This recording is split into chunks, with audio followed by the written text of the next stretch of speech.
여러분 안녕하세요. 중국 뉴스 해설의 이박사입니다. 여러분들께서 말씀하신 대로 제가 이렇게 새로 마이크도 장만을 했고요. 마이크에다 입을 갖다 대고 이야기해 달라는 그런 요청도 있으셔서 이렇게 마이크에다 입을 가까이 하고 녹화를 하고 있음을 알아주셨으면 좋겠습니다. 이 마이크 문제 때문에 저 정말 스트레스 많이 받고 있습니다. 그러면 오늘의 주제를 말씀드리겠습니다. 미국이 중국을 환율 조작국으로 지정을 했죠. 지금 미국이 중국에 대해서 압박을 하는 수단이나 속도감을 보면 정말 금년 연말까지 결론을 내려고 작정한 것 같은 느낌이 좀 듭니다.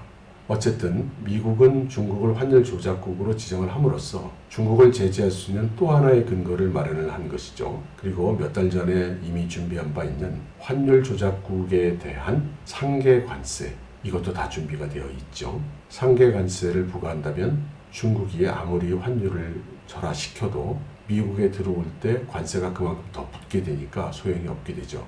다시 말해서 중국이 미국에 물건을 수출할 수 있는 길이 사실상 되는 것이라고 할 수 있겠습니다.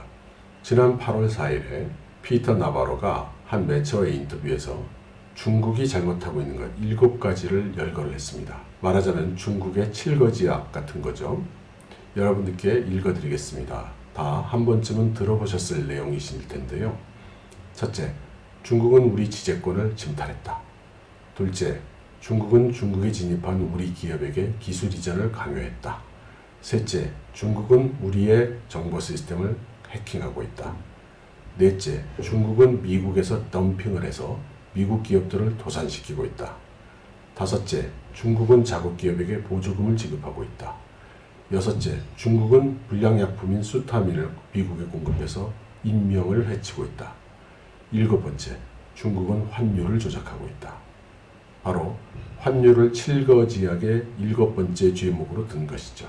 피터 나바로는 또 미국의 소비자 물가가 상승폭이 1.6%밖에 안 되는 점을 들어서 미국이 중국에게 부과하고 있는 이 관세들이 미국의 수입업자가 부담하고 있는 것이 아니고 중국 측이 흡수하고 있다고 이야기를 하고 있습니다. 그렇게 해서 의도적으로 환율을 절하시켜서 그 관세만큼의 충격을 회피를 하고 또 국내에서는 자국 기업에게 보조금을 지급을 해서 적자를 보존시켜 줌으로써 이 무역전쟁에 대응해 나가고 있다고 이야기를 한 것입니다.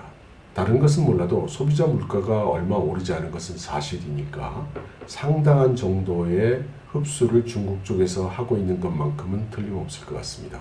이런 상황에서 위안화가 7을 돌파했죠. 그리고 전 세계가 올 것이 왔다고 보는 그런 분위기입니다. 위안화가 7을 돌파한 것에 대한 반응은 크게 세 가지로 분류를 할 수 있겠는데요.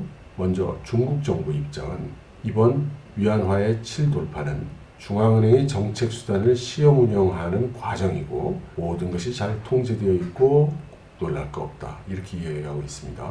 그렇지만 대부분의 매체들은 그렇게 생각 안 하죠. 이제 위안화는 무너지고 있고 절하되고 있고 문제는 어디까지 내려갈 것이냐, 이제 이런 의견이 많습니다. 소수이긴 하지만 중간 의견도 있습니다. 그 중간 의견들은 중국 정부가 환율 방어에 힘이 붙여서 기준선을 조금 내리고 있다, 이런 견해가 있습니다. 또 비슷한 견해로는 중국 정부가 환율 방어에 밀려서 일시적으로 7을 돌파한 것이다. 그렇지만 다시 방어에 힘쓰고 있으니까 되돌아가지 않겠는가, 이런 견해고요. 또 유사한 견해로는 힘에 붙여서 완전히 돌아가진 못할 걸 7.0이나 7.5, 05 이 사이에서 왔다 갔다 하지 않을까, 이런 견해도 있습니다. 다 비슷하죠.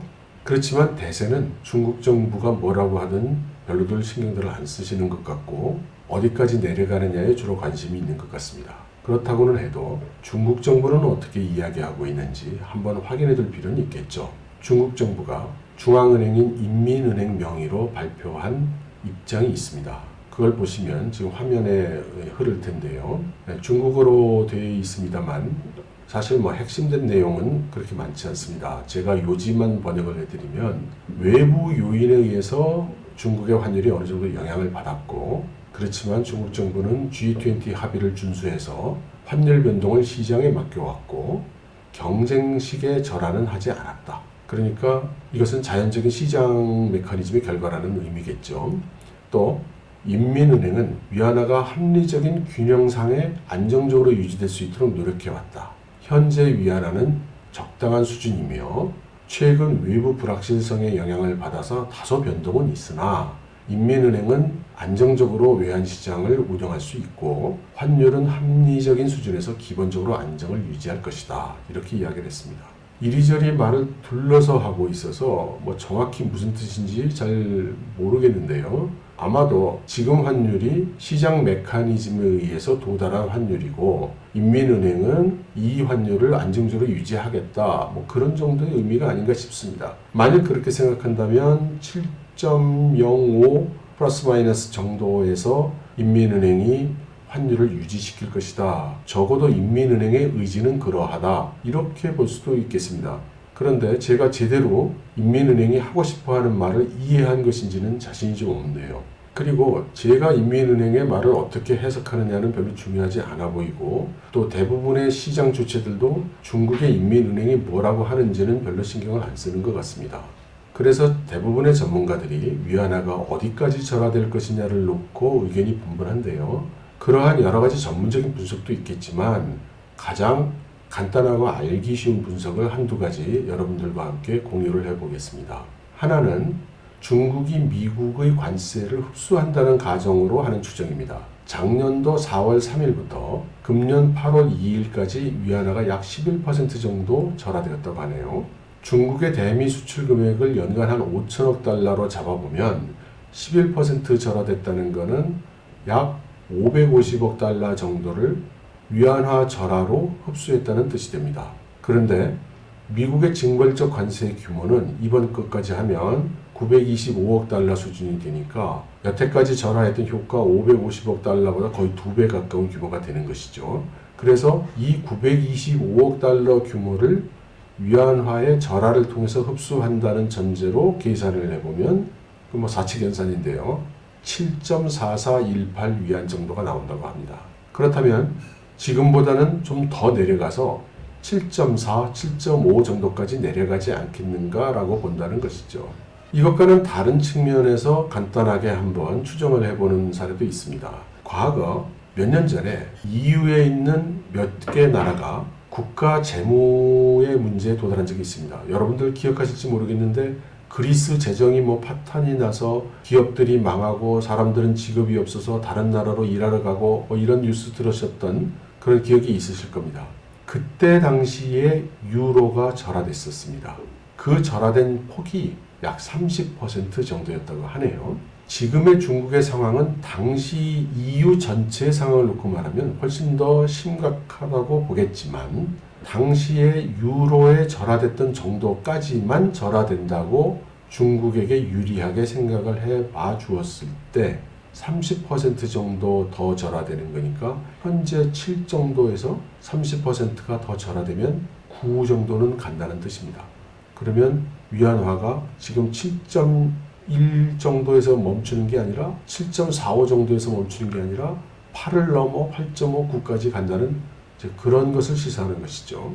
이렇게 위안화가 절하된다면 당연히 중국으로 수입되는 물품의 가격은 올라간다는 뜻이 되고 물가는 오른다는 뜻이 됩니다. 금년도 중국의 물가는 중국 정부의 발표에 의하면 작년 동기 대비해서 3%도 안 됩니다. 그 품목별로 나눠서 발표한 것을 보면 2% 좀 더 가는 것도 있고 덜 가는 것도 있고 3%는 도달하지 않습니다. 저는 비교적 중국 정부의 여러 가지 발표에 점수를 주는 편인데요. 이 통계만큼은 잘 못 믿겠습니다.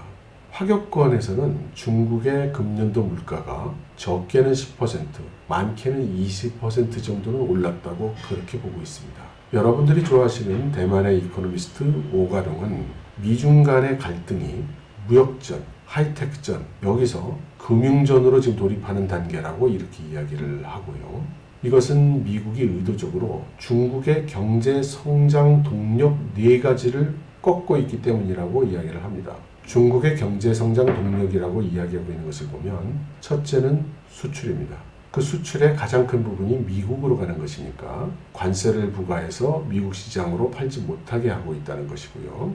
두 번째는 매년 중국에 수백억 달러의 직접 투자가 이루어지고 있는데 그것을 막고 있다는 것입니다. 중국의 직접 외자 투입은 크게 두 가지 방법인데 하나는 외국 기업이 직접 중국 내에 투자를 하는 거죠. 그런데 이 투자는 80% 정도가 홍콩에서 파킹을 한 후에 들어갑니다. 그리고 중국 기업들이 실제로 홍콩 시장에서 IPO를 통해서 외국의 돈을 흡수해가는 일이 많죠. 그 규모가 또 엄청나죠.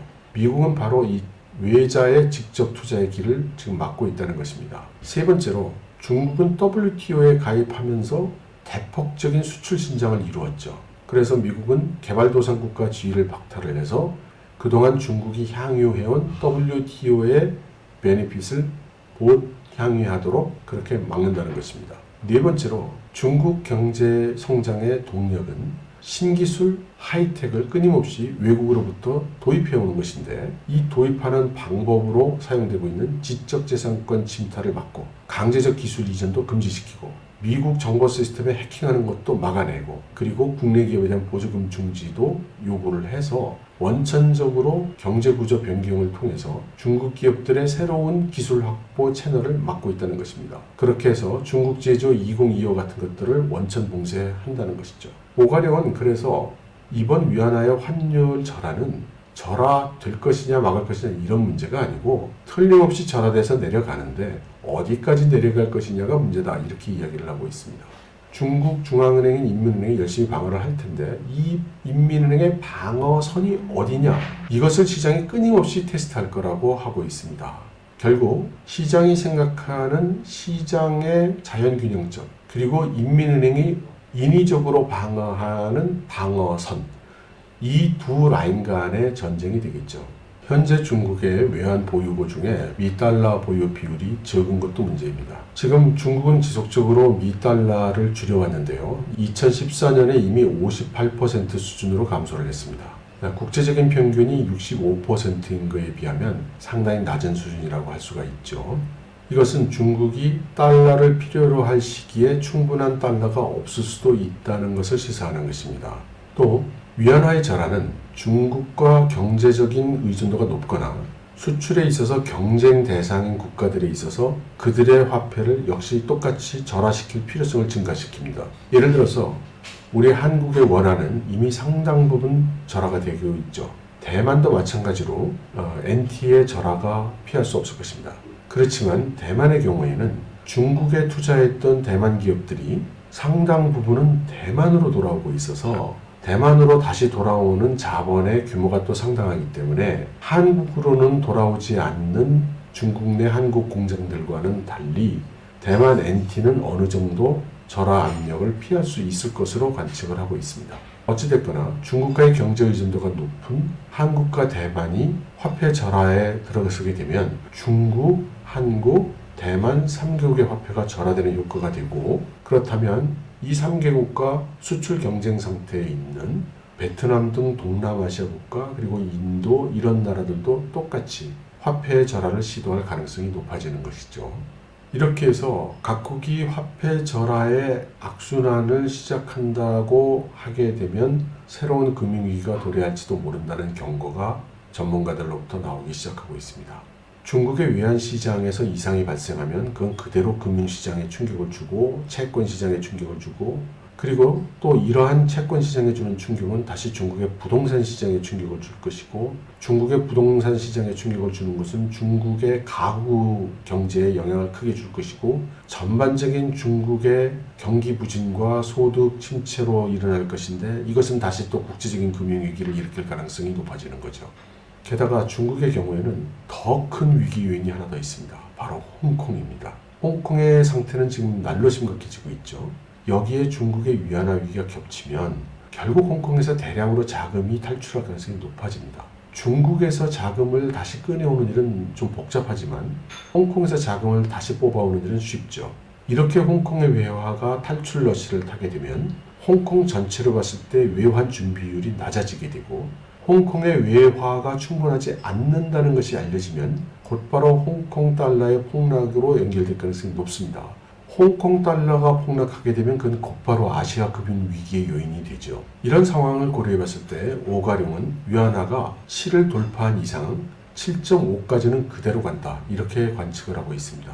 물론 인민은행이 여러 가지로 방어를 할 것이기 때문에 중간중간 드문드문 회복되는 상황이 나타나기도 하겠지만 시간이 감에 따라 7.5까지는 자동이다. 이렇게 이야기를 하고 있습니다.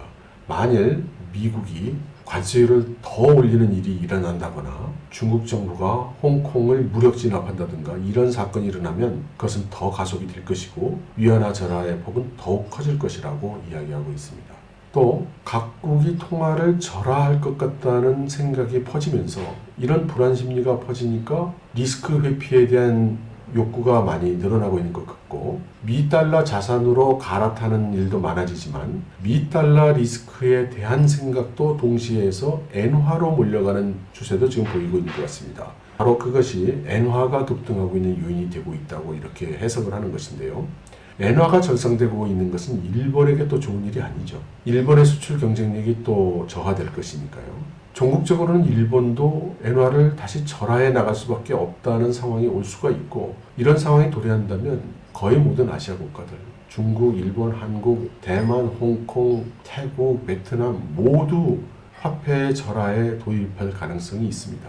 이렇게 악순환을 타게 되면 최악의 상황이 되죠. 사실 이런 시나리오를 다들 그려볼 수 있기 때문에 하룻밤 사이에 전 세계 주식시장이 폭락하는 게 이게 무리도 아니라는 생각이 듭니다. 어떤 분들은 중국의 경제가 과연 무너지겠느냐 너무 과한 생각이다 이렇게 말씀하시는 분들도 계십니다. 관세 조금 올렸다고 그런 일까지 발생하겠느냐 이렇게 말씀하시는 분들이죠. 그런데 제 생각은 조금 틀립니다. 작년도 중국 정부가 조사한 중국 가정의 부채율이 53%입니다. 이 53%의 부채는 절대 부분이 집 살 때 은행 융자 받은 겁니다. 그리고 이 숫자는 10년 전인 2008년에 비하면 34%포인트가 올라간 겁니다. 2배 이상 올라간 거죠. 바로 80년대 일본 부동산 버블 발생할 때와 매우 유사한 상태인 것입니다. 또 이 중국 가구의 가처분 소득 대비 부채율이 120%입니다. 지금 신용카드가 생활화되어 있어서 가장 부채율이 높다고 말해지는 미국의 가처분 소득 대비 부채율이 100%입니다. 근데 중국이 그보다 20%포인트가 더 높은 거죠. 다시 말해서 중국의 대부분 가정들은 무리한 비율로 융자를 받아서 집을 사서 그 이자를 상환을 하느라 가처분 소득은 매우 줄어 있는 상태이고 만일에 부동산 가격이 여기서 폭락을 하면 은행들은 당연히 융자 상한을 넘을 테니까 융자를 상환하라고 하게 되고 지금 보시다시피 거의 현금이 없고 자산이 없는 중국의 가구들은 부동산을 팔아야 됩니다. 부동산을 이렇게 다들 나와서 매각하게 되면 가격이 폭락할 것이고 부동산 가격의 폭락은 다시 부동산 담보 융자 상한을 초과하게 되고 그럼 은행들은 다시 또 상환하라고 하게 되는 바로 리만 브라더스 사태에서 저희들이 봤던 그 전형적인 네거티브 사이클을 악순환을 탈 수 있게 되는 것이죠. 중국의 경제에서 현재 부동산이 너무나 큰 비중을 차지하고 있기 때문에 중국 경제 붕괴의 결정타는 부동산에서 찾는 것이 맞을 겁니다. 금융 문제가 부동산으로 영향을 주게 이렇게 이전이 되면 중국 경제는 곧바로 붕괴할 가능성이 높다고 봅니다. 중국의 부동산 자산 총계가 430조 위안이라고 하는데요. 중국 GDP의 5배에 달한다고 합니다. 과거 일본의 부동산 버블 붕괴 때 그때가 1990년 정도 되죠. 일본의 부동산 자산 합계가 GDP의 2배, 그 수준이었습니다. 미국에서 리만 브라더스 서브프라임 위기가 났을 때 그때 미국의 부동산 자산 합계가 GDP의 1.7배였습니다. 그런데 중국은 GDP의 5배인 겁니다. 그래서 중국의 부동산에서 문제가 생기면 그 결과는 걷잡을 수 없을 것입니다. 중국의 부동산 가격이 예를 들어 10%가 줄어든다면 중국 경제 규모가 430조 위안이니까 10%면 43조 위안. 한국 돈으로 7,347조 원. 이게 날아가는 겁니다. 중국 GDP의 절반이 날아가는 거죠. 여러분들 한번 상상을 해보십시오. GDP의 절반이 어느 날 증발한다면 대만에서 활동 중인 중국계 영국인이 있습니다. 왕하오라는 사람인데 이 사람 좀 재미있는 분이에요. 이분의 의견은 중국 정부가 금년도에 엄청난 규모의 적자 예산을 편성해서 진행 중인데 적자 예산 규모가 중국 GDP의 9%에 달한다고 합니다. 그럼에도 불구하고 이 정도의 적자 예산을 편성해서 집행해 오고 있는데 경기 부양이 안 된다는 겁니다. 이 양반은 97년 IMF 사태 당시에 중국은행의 불량 채권 비율이 25% 정도 됐다고 그래요. 당시에 대만은 상대적으로 건전해서 12% 정도 됐다고 하는데 지금 중국 정부가 이야기하고 있는 중국 은행들의 불량 채권 비율은 2%입니다. 근데 왕하오 이사는 이건 전혀 믿을 수 없다는 거죠. 2%는 말도 안 된다. 당시 상당히 건전했던 대만의 불량 자산 비율이 12%로 나왔는데 중국의 금융상에 문제가 생기는데 불량 채권 비율이 2%? 그건 믿을 수 없다는 겁니다. 그래서 왕하오는 이런 식으로 간단히 분석을 합니다. 중국이 15년 정도 전에 상대적으로 믿을 수 있는 숫자가 나왔을 때 그때 당시 중국 은행들의 불량 채권 규모가 10% 정도였다고 합니다. 그래서 10%만 잡아보자 이렇게 하는 겁니다. 그러면 현재 중국 은행들의 자산 규모가 250조 위안 정도 되니까 불량 채권 규모를 10% 잡으면 25조 위안 정도 되지 않겠는가 이렇게 계산을 하는 겁니다. 25조 위안이면 한국 돈으로 4,300조 정도 됩니다. 왕하오는 이 정도 불량 채권만 폭발해도 중국 경제는 너무나 큰 부담이다 이렇게 이야기를 하고요. 국가 전체 부채는 이미 GDP 300% 규모 정도 되고 이미 정체가 다 드러나서 불량은행으로 판명난 은행 20개 바오상은행이 유명하죠. 그 불량자산 합계가 45조 위안 규모라고 합니다. 중국 GDP의 절반이지 않습니까? 그래서 이 20개 은행의 불량자산을 지금 처리를 못하고 있다고 합니다. 여기에 부동산 버블이 터지면 중국 경제 구조는 견딜 수 없을 것이라고 보는 거죠. 게다가 환율의 하락은 미국과 중국의 무역전쟁이 더 가열화되고 백열화될 것이라는 것이기 때문에 경제적 불확실성, 특히 중국 경제에 대한 불확실성은 더 커지는 거죠. 그것은 외국 자본이 탈중국을 더 가속하게 할 것이고 그 중에서도 중요한 것은 부동산에 투자된 외자, 이 외자들의 동향이죠. 중국의 부동산에 직접 투자된 외자들을 저 그림에 보였는데요. 금년에 갚아야 될 부동산 직접 투입 외채가 205억 달러고 내년에는 241억 달러, 내후년에는 266억 달러가 넘습니다. 관건은 중국이 이 외채를 제대로 갚을 수 있느냐 하는 거죠.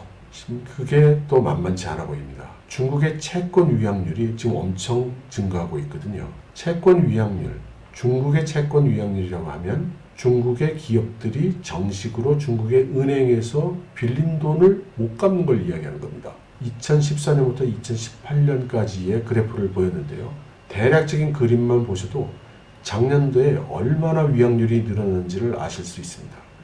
결국 오늘 상환 못하는 경우가 생기면 외자는 그 순간부터 엄청나게 중국을 빠져나가겠죠. 그리고 그것은 곧바로 다시 중국 금융기관들의 부실을 가져올 것이고 부동산 가격의 폭락을 가져올 것이고 부동산 융자의 회수를 가져올 것이고 아까 말씀드린 그런 악순환을 탈 것입니다. 중국의 리스크가 늘어났다는 것은 다른 면으로도 확인할 수가 있는데요. 금년 2, 4분기의 벤처 투자도 작년 동기 대비 77%가 줄었습니다. 아무리 벤처 투자를 하지만 리스크가 이제 너무 커진 거죠. 지금 이 상황에서 과연 중국은 어떤 대응이 가능할까? 대책이 있기는 한 걸까? 모르겠습니다. 역시 메다이허 회의가 끝날 때까지 조금 더 기다려보는 수밖에 없는데요. 아주 실효성 있는 대책이 나오리라고는 기대하기 어렵지만 제발 시장이 실망할 만한 그런 대책은 좀 안 나왔으면 하는 그런 바람입니다. 여러분 감사합니다.